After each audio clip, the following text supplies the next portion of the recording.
qui va là. Alors c'est un des temples historiques du Grand Orient de France. Pourquoi? Parce que c'est lorsque les Allemands pénètrent dans Paris pendant la guerre en 1940, ils viennent ici et font du Grand Orient de France le siège des sociétés dites secrètes. Et donc c'est un des temples qu'ils ont et que les Allemands ont épargné. Une loge maçonnique se réunit dans un temple 2 fois par mois. Symboliquement, le président est à l'Orient. Pour quelle raison? Parce que la lumière vient de l'Est. Le damier, oui. Alors, il est présent dans l'ensemble des loges. Hein. C'est un espace autour duquel on doit se déplacer. On ne se déplace pas de manière anarchique dans un temple, hein, pas plus qu'on y prend la parole de façon anarchique. On demande l'autorisation de s'exprimer. Autre temple, autre format, même canon, j'allais dire. Le triangle au milieu, le soleil, la lune. Le symbolisme de la pierre brute et de la pierre cubique à pointe, et l'itinéraire qui est proposé aux maçons. Ça.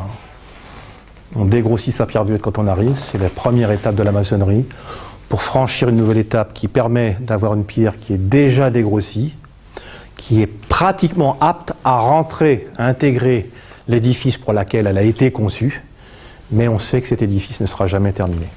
Il n'y a qu'un seul secret, c'est le secret d'appartenance. Le reste, excusez-moi, ce sont des sornettes. Il n'y a pas de critères d'admission, il n'y a que des incompatibilités. Que vous ne soyez pas en mesure de produire un extrait de casier judiciaire vierge. Et deuxième incompatibilité, que vous n'ayez pas de sympathie avec des organisations, des associations, des partis politiques qui portent atteinte à la dignité de l'homme ou aux valeurs de la République. Ça, ce sont des incompatibilités. Pour le reste, la maçonnerie est ouverte, le Front National par exemple, il faut bien le dire. Pour le reste, la maçonnerie est ouverte à tout le monde. Est-ce qu'il y a des signes de reconnaissance? Oui, il y a des signes de reconnaissance. Entre francs-maçons? Oui, il y a des signes de reconnaissance. Quels sont-ils? Ça fait partie comment dirais-je, c'est les choses qu'on ne peut pas communiquer, qui sont incommunicables. Hein. Voilà. Mais il y a des signes de reconnaissance, ouais. D'où, par exemple, ce qui explique le mystère ou les questionnements du public autour de la formation. Oui, qu'est-ce que ça peut apporter à quelqu'un de savoir que les maçons ont un signe de reconnaissance entre eux? Ça n'apporte rien, c'est une question de transparence. Oui, ça apporte quoi de plus au débat? C'est de la transparence. Oui, peut-être. Peut-être.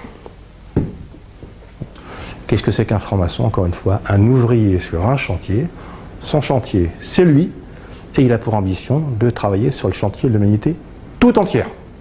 Est-ce qu'aujourd'hui, les francs-maçons ont une influence en politique? Pas autant que sous la 3e ou sous la 4e République.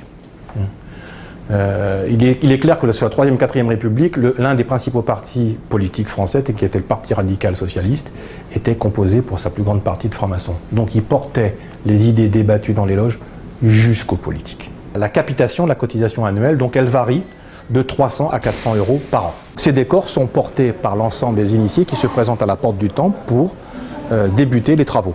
Aucun initié, aucun frère, aucune sœur ne peut pénétrer dans un temple s'il n'est pas revêtu de ces décors. Tablier, gants, sautoir, le cas échéant.